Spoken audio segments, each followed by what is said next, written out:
بسم الله الرحمن الرحيم. أيها الأنظار الكرام، السلام عليكم جميعا ورحمة الله تعالى وبركاته. تحيات جريدة الجسور للحدود المغربية الجزائرية.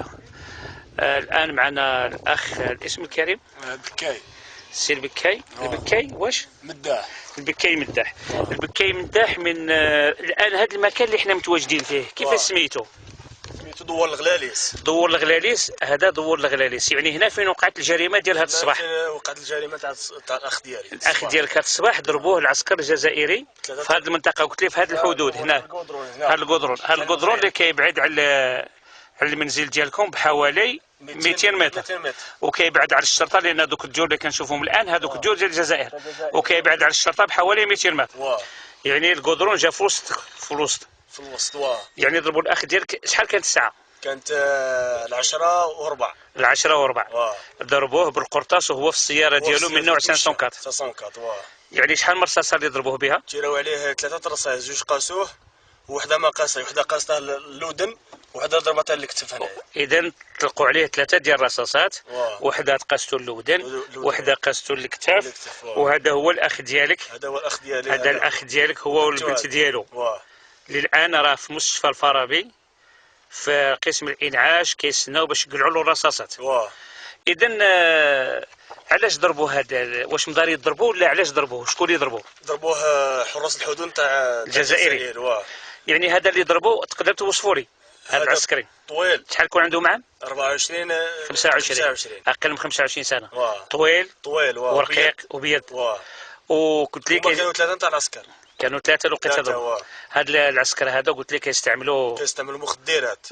كيحسبوا القرقوبي. اييه. السكر كيشربوا. اييه. كيتبان لهم كيتيروا في المغاربه. تبان لهم يتيروا في المغاربه. حسب الاتصال الهاتفي اللي درناه الصباح وانت معنا مع بعض الاخوه الجزائريين، قالوا لنا ان جات اليوم شي دوريه جزائريه جاو تما عنده اييه باش يسمعوا له. هو في حاله سراح كيخدام ما عنده والو. كيسمعوا له. الملاحظه الثانيه هي ان قلت لي البارح تيراو 5 رصاص. البارح تيراو فيكم 5 ديال الرصاصات. احنا كنا 17 واحد. 17 واحد يعني من سكان الدوار. واش كنتوا ديروا تما؟ حنا كنريحوا نقصروا. كتريحوا في هذا المكان، يعني كتريحوا هنا قرب الطريق تما كتجتمعوا كتريحوا وضربوكم 5 ديال الرصاصات ومحوش لحد ما قاس حتى شي واحد. الحمد لله. لغينا الحراس الحدود ديالنا ما قاموش بالعمل. لا، الحراس الحدود ديالنا جاو.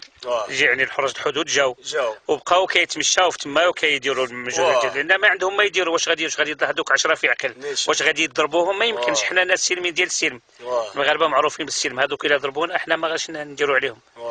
اذا الحاجه الثانيه اللي هي كاينه هي ان من بعد ما قلنا بواحد الاتصال هاتفي مع دوك الناس اللي ساكنين هنا في الحدود، قال لهم علاش ضربت ذاك الاخر. قال لهم بغيت ننتقم. من الناس بغى ينتقم من الرايه اللي قال لك حرقوها وهما ما حرقوا لا رايه لا والو. يعني بغى ينتقم. قال كي حرقوا الرايه انا كنت المغربي لورمان قال لهم. اذا هذا من بعد حسب الشهاده ديالو هو اللي تيرا البارح. تيرا البارح وتيرا اليوم. اليوم ضرب خويا. اليوم ضرب خوك. الحمد لله على سلامته. كان غادي يقتلوا ديريكت. كان واحد الملاحظه اخرى اللي لاحظتوها انتم اليوم وقلتوها لنا، هي ان شحال كاين منزل هنا في الحدود المغرب الجزائريه، منازل الجزائريين؟ كاين الفوق شي 170 حتى 200 دار. الفوق كاين 200 دار، وهنا كاين شي 90 95 100. 95 حتى 100 دار. منين ضربوا الاخ ديالي كاع علقوا العلام. يعني مباشره بعد ما تلقاو الرصاص على الاخ ديالك واحد الساعه ولا جوج كلهم علقوا الرايه الجزائريه قدام باش يستفزوكم. جاو هزوا رايات ولاو علقوهم باش يستفزوا المغاربه. باللي حنا هما كلشي حنا ما على بالناش.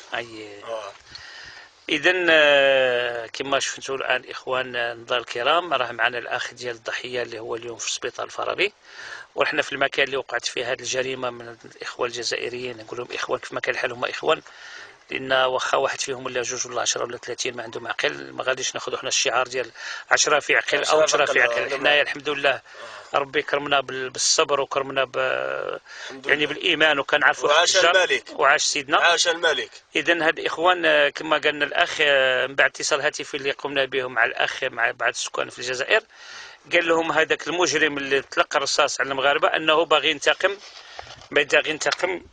من الرايه اللي داروها تمايا. اذا كاين شي كلمه تزيدها لنا؟ ولا كاين شي كلمه، اخر كلمه تقولها لنا؟ ما كان ما كان. قول لي، واش البارح ملي ضربوكم ب5 رصاصات يعني واش كنتوا واقفين، كنتوا جالسين؟ واقفين مريحين، نقصروا بيناتنا، مضانين كنتوا غير قصارين. وشكون اللي ضربكم؟ هذا اللي ضرب خوك اليوم؟ ضربها كانوا ثلاثه العسكر، كانوا ثلاثه اللي كانوا البارح هما اللي ضربوا اليوم. شربوا، كانوا يسكروا.